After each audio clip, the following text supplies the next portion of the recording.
اعوذ باللہ من الشیطان الرجیم بسم اللہ الرحمن الرحیم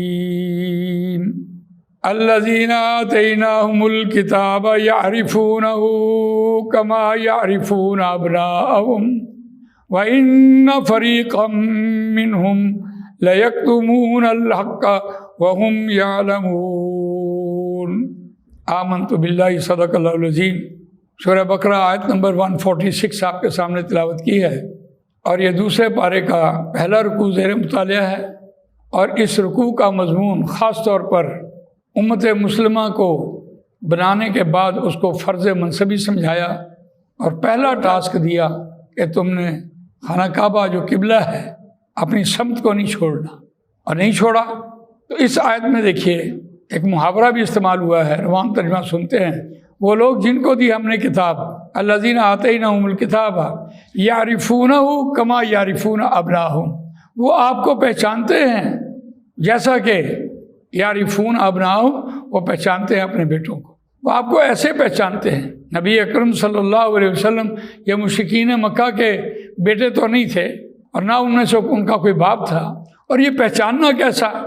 نبی اکرم صلی اللہ علیہ وسلم نبوت سے پہلے صادق اور امین کہلائے، سارے مکے والوں کی امانتیں ان کے پاس رکھی جاتی، اور حضرت خدیجہ رضی اللہ تعالیٰ عنہ جو مکے کی امیر ترین عورت اور خوبصورت اور حسین خاتون تھی، امہات المومنین ہماری ماں، انہوں نے شادی کی اور ان کا تجارتی سامان لے کے آتے جاتے تھے۔ کیا مکے والے لوگ حضرت خدیجہ کو نہیں جانتے تھے؟ پھر نبی اکرم صلی اللہ علیہ وسلم کو نہیں جانتے تھے؟ 1000 آدمی ہوں، ان میں اگر اپنا بیٹا ہے آپ کا تو آپ اپنے بیٹوں کو پہچانیں گے۔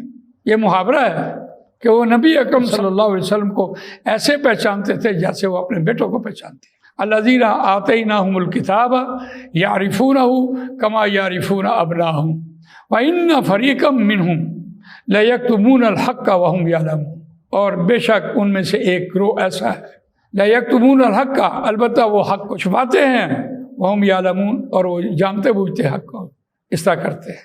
حق حق ہے، حق کڑوا ہوتا ہے، حق کی پاداش میں تکلیف ضرور آتی ہے، حق کمپرومائز نہیں کرتا، اور قرآن مجید حق ہے۔ اور اس کے بارے میں ان کو پتہ تھا، غزوہ بدر جب ہو رہی تھی اور ابو جہل اپنا قافلہ لے کے آ رہا تھا، تو اس کو دو اس کے ساتھیوں نے مشورہ دیا۔ ایک نے تو یہ مشورہ دیا، وہ یہ کہہ رہا تھا کہ یا اللہ حق کو فتح دینا، حق کو فتح دینا۔ تو انہوں نے پوچھا، ان کے ساتھی نے اس سے پوچھا کہ نبی اکرم صلی اللہ علیہ وسلم حق پر نہیں؟ اس نے کہا ہاں وہ حق پر ہے، تو پھر کیوں جنگ کرنے جا رہے ہو؟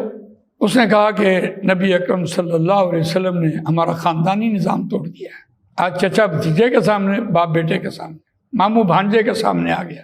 اس اعتبار سے حق کو پہچانتے تھے، اس کے باوجود وہ ڈٹے رہے، حق کو چھپاتے رہے۔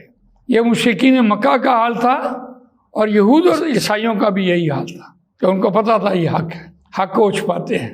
اللہ تعالیٰ مجھے آپ کو قرآن مجید پڑھنے، سمجھنے، اس پر عمل کرنے، اس کو دوسروں تک پہنچانے کی توفیق عطا فرمائے۔ سبحانک اللہم و بحمدک، نشہد ان لا الہ الا انت، نستغفرک ونتوب الیک۔ جزاک اللہ خیر۔